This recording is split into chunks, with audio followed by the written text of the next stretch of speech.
आता है कि whether area is a scalar और वेक्टर, कि जो एरिया है वो एक फिजिकल क्वांटिटी है, राइट।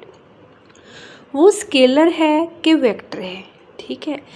तो जो बच्चों एरिया होता है वो क्या है, वेक्टर क्वांटिटी है। एरिया क्या है, वेक्टर क्वांटिटी है, राइट। अगर हम ये बोल रहे हैं कि एरिया जो है वो वेक्टर क्वांटिटी है तो उसकी कोई डायरेक्शन भी होगी। अब ये क्वेश्चन है कि उसकी डायरेक्शन किस तरफ होगी, हम एरिया की डायरेक्शन को कैसे रिप्रेजेंट करेंगे, ठीक है। तो सबसे पहले हमारा ये टॉपिक यही है, वेक्टोरियल रिप्रेजेंटेशन ऑफ एरिया, कि अगर एरिया वेक्टर है तो उसके वेक्टर को हमने कैसे रिप्रेजेंट करना है, राइट, ओके। अगर तो क्लोज्ड सरफेस हो, अगर कोई क्लोज्ड सरफेस हो, जैसे क्रिकेट की बॉल होती है वो क्लोज्ड सरफेस है ना, उसका जो एरिया होगा उसका भी तो सरफेस एरिया होगा ना क्रिकेट बॉल का, उसके सरफेस एरिया की डायरेक्शन क्या है, उसकी डायरेक्शन क्या होगी, नॉर्मल, आउटवर्ड डायरेक्शन नॉर्मल। जो भी उस बॉल के हर एक पॉइंट पे आप परपेंडिकुलर ड्रॉ कर देना बाहर की तरफ आउटवर्ड, तो वो उसके एरिया की डायरेक्शन होगी, ठीक है। तो एरिया को हम कैसे रिप्रेजेंट करेंगे, अगर कोई क्लोज्ड सरफेस है तो उस क्लोज्ड सरफेस का जो एरिया होता है ना, उसकी जो डायरेक्शन होती है वो क्या होती है, जो हम नॉर्मल ड्रॉ करते हैं आउटवर्ड की तरफ। जैसे ये बॉल है, ठीक है, इसके जो आउटवर्ड की तरफ आप नॉर्मल ड्रॉ करोगे ऐसे करके, ठीक है, वो किसकी डायरेक्शन बताएगा, एरिया की डायरेक्शन बताएगा, राइट। अब अगर ओपन सरफेस हो तो, अगर बच्चों ओपन सरफेस हो उसका हमने एरिया निकालना है, सरफेस का तो एरिया होगा लेकिन अगर वो ओपन सरफेस हो तो उसका एरिया हम कैसे निकालते हैं, राइट हैंड स्क्रू रूल लगाकर। वो क्या होता है, जैसे जस्ट वेट, ये मेरा राइट हैंड है, ठीक है, इसको मैं कैसे एरिया निकालूंगी, राइट हैंड को ऐसे मैंने कर्ल करना है, फिंगर्स अगर कर्ल हो रही है, किस डायरेक्शन में कर्ल हो रही है, देखो क्लॉकवाइज है कि एंटी क्लॉकवाइज है, एंटी क्लॉकवाइज है। फिंगर्स की जो कर्ल की डायरेक्शन है वो क्या है, एंटी क्लॉकवाइज। तो थंब की डायरेक्शन बताएगी एरिया की डायरेक्शन। तो अगर फिंगर्स कर्ल हो रही है एंटी क्लॉकवाइज, थंब क्या होगा ऊपर की तरफ, तो एरिया क्या होगा जिस डायरेक्शन में थंब है। लेकिन अगर एरिया जो है वो कर्ल हो क्लॉकवाइज डायरेक्शन में तो एरिया क्या होगा, नीचे की तरफ होगा, राइट। तो थंब बताएगा आपको एरिया की डायरेक्शन। ये राइट हैंड स्क्रू रोल होता है, ठीक है। स्क्रू रोल के अकॉर्डिंग क्या होता है कि आपने राइट हैंड जो है उसकी फिंगर्स की कर्ल को देखना है। अगर तो फिंगर्स की कर्ल की डायरेक्शन एंटी क्लॉकवाइज है तो थंब ऊपर की तरफ होगा और एरिया भी ऊपर की तरफ होगा। अगर फिंगर्स की कर्ल की डायरेक्शन क्लॉकवाइज डायरेक्शन में है तो थंब डाउनवर्ड डायरेक्शन में होगा, तो एरिया भी डाउनवर्ड डायरेक्शन में होगा, राइट। तो ऐसे आप एरिया की डायरेक्शन जो है वो निकाल सकती हो, ओके। ये टॉपिक आपको कर लेना है बुक से। इसमें यही दिया हुआ है कि जो एरिया है वो वेक्टर क्वांटिटी है। अगर एरिया वेक्टर क्वांटिटी है तो उसकी डायरेक्शन को हम कैसे फाइंड आउट कर सकते हैं, राइट। अगर क्लोज सरफेस है तो नॉर्मल ड्रॉ कर लेना है, ओके।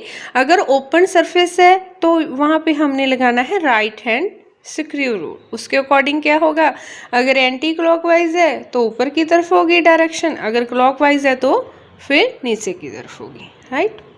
उसके बाद बच्चों हमारे पास आता है किसी भी वेक्टर का फ्लक्स। फ्लक्स वर्ड क्या होता है बच्चों, फ्लक्स का बच्चों मतलब होता है rate of flow of fluid. Fluid क्या होता है, लिक्विड और गैस, इसको हम क्या बोल देते हैं, फ्लूइड बोल देते हैं। लिक्विड और गैस को दोनों को हम फ्लूइड बोल सकते हैं, ठीक है। तो अगर वो फ्लो करे, जैसे पाइप से वाटर फ्लो कर रहा हो, तो हमने कोई भी यूनिट वॉल्यूम ले ली कि उस स्पेस से कितना वाटर फ्लो कर रहा है, उसका जो रेट ऑफ फ्लो होगा उसको हम क्या बोलेंगे, फ्लक्स बोलेंगे, ठीक है। तो फ्लक्स हमें क्या बताता है, flux represents the rate of flow of fluid passing through any imaginary surface, वो इमेजिनरी सरफेस कहाँ पर है, पाथ के बीच में है, जिस पाथ से वाटर फ्लो कर रहा है उस पाथ से कोई भी आप पॉइंट ले लें कि इस पॉइंट से हम देख रहे हैं कि कितना है रेट ऑफ फ्लो, तो उसको हम क्या बोलेंगे, फ्लक्स बोलेंगे। ठीक है, ये तो बच्चों है हमारे पास थ्योरेटिकल डेफिनेशन कि हमें पता चल गया कि फ्लक्स क्या होता है, कि जैसे कोई भी चीज़ फ्लो कर रही हो, कोई गैस या कोई लिक्विड, तो हमने क्या ले लिया, कोई भी इमेजिनरी सरफेस ले ली कि इस पॉइंट पे हमने देखना है कि कितना रेट ऑफ फ्लो है फ्लूइड का। तो जो रेट ऑफ फ्लो होगा फ्लूइड का उस पॉइंट पे, वो उसको हम क्या एक नेम दिया है, फ्लक्स। फ्लक्स क्या होता है, rate of flow of fluid at any point in the path of fluid. Okay, अब हम बच्चों क्या करेंगे, इसका मैथमेटिकल फॉर्मूला बनाएंगे कि जो फ्लक्स होता है ना उसका मैथमेटिकल फॉर्मूला क्या होता है। फ्लक्स को बच्चों हम फाई से लिखते हैं, जैसे एरिया को ए से लिखते हैं ना, इलेक्ट्रिक फील्ड को ई से लिखते हैं, फोर्स को एफ से लिखते हैं, उसी तरह से हम जो फ्लक्स है ना बच्चों उसको लिखते हैं हम फाई से। किससे लिखते हैं, फाई से लिखते हैं। अब हम फाई का फॉर्मूला बनाएंगे, राइट, कि फाई किसके इक्वल होता है। तो फॉर्मूला बनाने के लिए हमने क्या लेना है, एक स्ट्रीम ऑफ वाटर ले लेना है कि वाटर फ्लो कर रहा है, स्ट्रीम ऑफ वाटर। तो हम उसका जो फ्लक्स है, देखो इसकी डेफिनेशन के अकॉर्डिंग रेट वर्ड जहाँ पर आता है ना वहाँ पर डेरिवेटिव आएगा, वहाँ पर क्या आएगा, डेरिवेटिव आएगा। तो अगर हम इसे लिखें, रेट को लिखें तो वहाँ पर टाइम आएगा, तो क्या आएगा, delta v over delta t. Just wait, या अब क्लियर है ना स्क्रीन, ठीक है। तो रेट ऑफ फ्लो को हम मैथमेटिकली कैसे रिप्रेजेंट करेंगे, delta v over delta T. Delta we means volume, कि कितने वॉल्यूम क्रॉस कर रहा है पर यूनिट टाइम। यही बताए ना, रेट का मतलब क्या हो, टाइम के साथ जो हम चीज़ बताते हैं। ठीक है, जैसे rate of change of position को हम क्या बोलते थे, +1 में वेलोसिटी बोलते थे। ये वेलोसिटी होता था ना, rate of change of position with respect to time is क्या होता था, वेलोसिटी। और rate of change of velocity क्या होता था, एक्सेलरेशन। इसी तरह अगर रेट ऑफ फ्लो है फ्लूइड का, फ्लूइड की क्या होती है, वॉल्यूम होती है, तो उसको हम मैथमेटिकली क्या लिख सकते हैं, delta v over delta T. कहने का मतलब फाई इसके इक्वल होगा, delta v over delta T. अब हमारा क्या काम है, हमने डेल्टा वी निकालना है। कहने का मतलब हमने वॉल्यूम निकालनी है। वॉल्यूम क्या होती है, एरिया इंटू लेंथ। अगर ये स्ट्रीम है वाटर की, ठीक है, तो इसको हम एक वर्टिकल फ्रेम से रिप्रेजेंट कर रहे हैं, जैसे KLMN। ऐसे हमने एक पोर्शन ले लिया, इमेजिनरी ले लिया, कोई भी पोर्शन ले सकते थे, इमेजिनरी पोर्शन ले लिया। ठीक है, अब वेलोसिटी तो इस तरफ है, लेकिन जो एरिया है इसका वो इस सरफेस के क्या होगा, परपेंडिकुलर, मींस बाहर की तरफ। तो आप मान लीजिए एरिया और वेलोसिटी के बीच का जो एंगल है ना वो कितना है, थीटा है।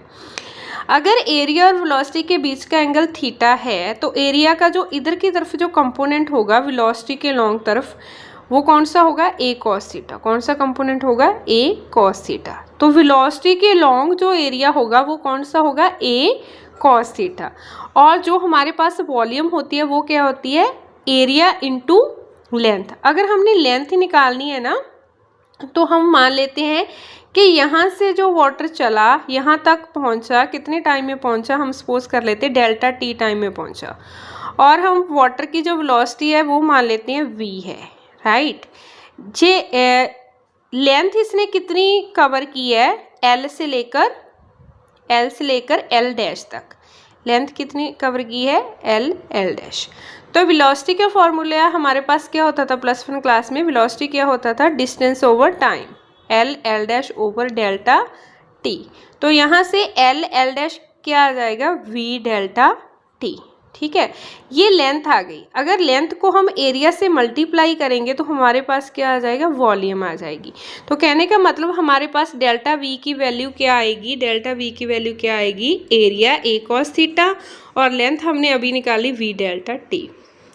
डेल्टा टी को आप इधर ले जाइए क्योंकि हमने तो फ्लक्स निकालना है, तो फ्लक्स क्या था, delta v over delta T, तो डेल्टा टी को आप इधर लेकर जाओगे तो ये हमारे पास आ जाएगा फ्लक्स। ये क्या है हमारे पास फ्लक्स, जिसको हम फाई से लिखते हैं, राइट।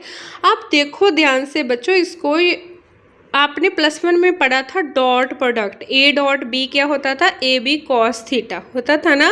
तो ऐसे ही हमारे पास आया है वी ए कॉस थीटा। अगर वी ए कॉस थीटा आया है तो इसको डॉट प्रोडक्ट से आप लिख सकते हो वी डॉट ए, क्योंकि वी डॉट ए क्या होगा, वी ए कॉस थीटा। यहाँ पे थीटा क्या है, थीटा है वी और ए के बीच का जो एंगल है उसको हमने थीटा लिखा है। तो ये हमारे पास बच्चों फॉर्मूला आ गया फ्लक्स का। हमें ये भी पता चल गया था कि फ्लक्स जो होता है वो rate of flow of fluid बताता है हमें, और इसको हम फाई से डिनोट करते हैं। और इसका फॉर्मूला क्या होता है, अगर वेलोसिटी हम निकाल रहे हैं, वेलोसिटी का फ्लक्स, वेलोसिटी डॉट एरिया, ये हमारे पास फॉर्मूला है। अब देखो ध्यान से देखना है, इसके ना स्पेशल केस जो है वो ध्यान से समझने वाले हैं। पहला केस देखो, एरिया को आपने हेल्ड किया है परपेंडिकुलर वेलोसिटी की, ये वेलोसिटी है तो परपेंडिकुलर करके ऐसे एरिया रख दिया।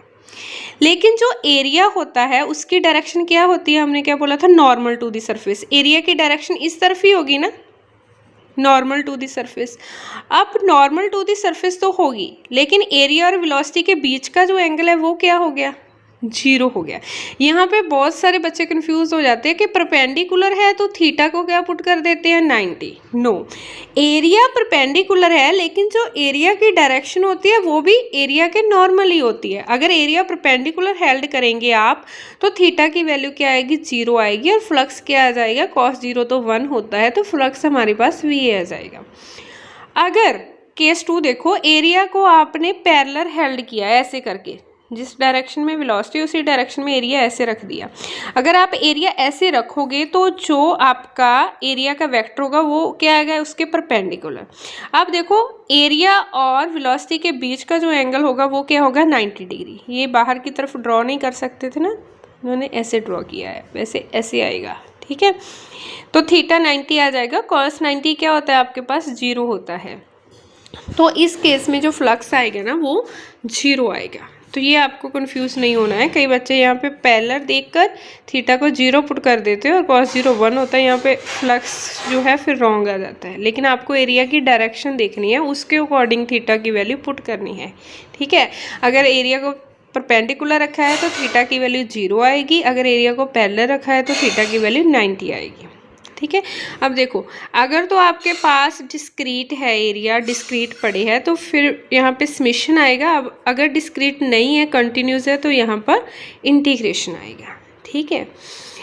अब देखो ये आपको पता चल गया कि फ्लक्स क्या होता है, फ्लक्स का फॉर्मूला क्या होता है। लेकिन जो मेन कंसेप्ट है ना हमारा बच्चों, जो एग्ज़ाम में क्वेश्चन पूछा जाता है वो है इलेक्ट्रिक फ्लक्स। कि इलेक्ट्रिक फ्लक्स क्या होता है। केला फ्लक्स तो आपको पता चल गया कि फ्लक्स का मीनिंग क्या होता है, रेट ऑफ फ्लो। तो अगर इलेक्ट्रिक फ्लक्स है तो फ्लक्स ओनली का मतलब है तो रेट ऑफ फ्लो। लेकिन अगर फ्लक्स के साथ हमने वर्ड ऐड कर दिया इलेक्ट्रिक फ्लक्स, उसका मतलब क्या होता है बच्चों, इलेक्ट्रिक फ्लक्स का मतलब होता है कि किसी पर यूनिट एरिया से कितनी number of electric field lines cross करगी। जैसे मैंने कोई भी ये सरफेस एरिया ले लिया ds, इसका फ्लक्स क्या होगा कि इस एरिया से कितनी इलेक्ट्रिक फील्ड लाइंस निकल रही है, number of electric field lines crossing per unit area is known as electric flux. देखो अकेले फ्लक्स को आप फाई से लिखते थे, राइट। अगर इलेक्ट्रिक फ्लक्स है तो इसके नीचे आपको क्या लिख देना है, ई का मतलब क्या है, इलेक्ट्रिक फ्लक्स, ठीक है बच्चे। एक तो आपको ये क्लियर होना चाहिए। अब इलेक्ट्रिक फ्लक्स का जो फॉर्मूला होगा वहाँ पर आपको वेलोसिटी नहीं लिखनी है, वहाँ पर क्या लिखना है आपको, इलेक्ट्रिक फ्लक्स, उसको इंटेग्रल कर देना है, इंटीग्रेशन कर देनी है आपकी सरफेस एरिया, पूरी सरफेस एरिया, जैसे ये सरफेस एरिया है, ठीक है। तो ये आपके पास इलेक्ट्रिक फ्लक्स का जो फॉर्मूला आ जाएगा। तो इसकी आपको डेफिनेशन लिखनी है, जैसे मैं बोल रही हूँ ना वैसे लिखनी है। Electric flux is the number of electric field lines crossing per unit area, okay. It is denoted by phi e and mathematically लिखकर आपको ये वाला एक्सप्रेशन लिख लेना है।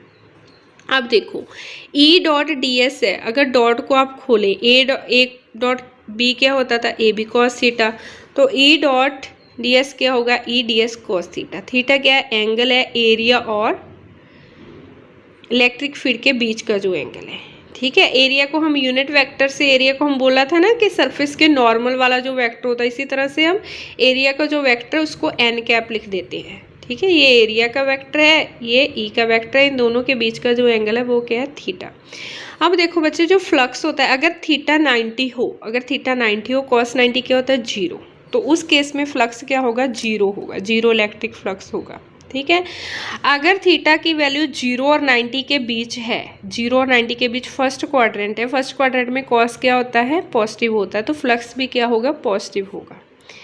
अगर थीटा की वैल्यू 90 से लेकर 180 से तक है सेकंड क्वाड्रेंट में कॉस क्या होता है नेगेटिव होता है, तो नेगेटिव फ्लक्स आएगा, ठीक है। तो इस तरह से आपने लिख देना पॉजिटिव फ्लक्स अगर थीटा की वैल्यू 0 से 90 है, अगर 90 से 180 है तो नेगेटिव फ्लक्स, अगर 90 ही है तो 0 फ्लक्स, ओके।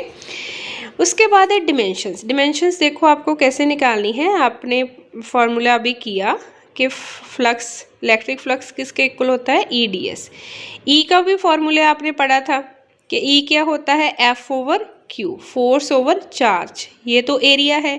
फोर्स का डिमेंशंस क्या होती है M L T minus 2, charge की क्या होती है देखो चार्ज क्या होता था करंट होता था ना क्यू ओवर टी, तो चार्ज क्या आ जाएगा I T, I means ampere, T means time, तो चार्ज का जो फॉर्मूला होता है वो ए टी, एरिया क्या होता है एल स्क्वायर, इसको सॉल्व कर लेंगे ये इसकी डिमेंशंस आ जाएगी, ठीक है।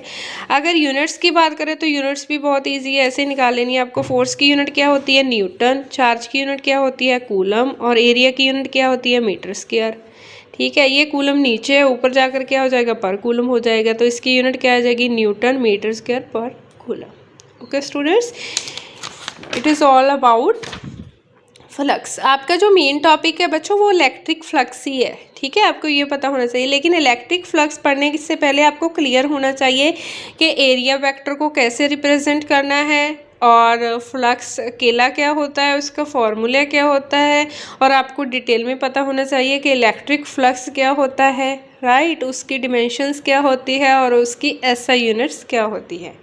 Okay students, you have to note down these topics on your physics notebooks. If you have any doubt we will discuss that doubt in Zoom class. Okay, thank you, have a nice day.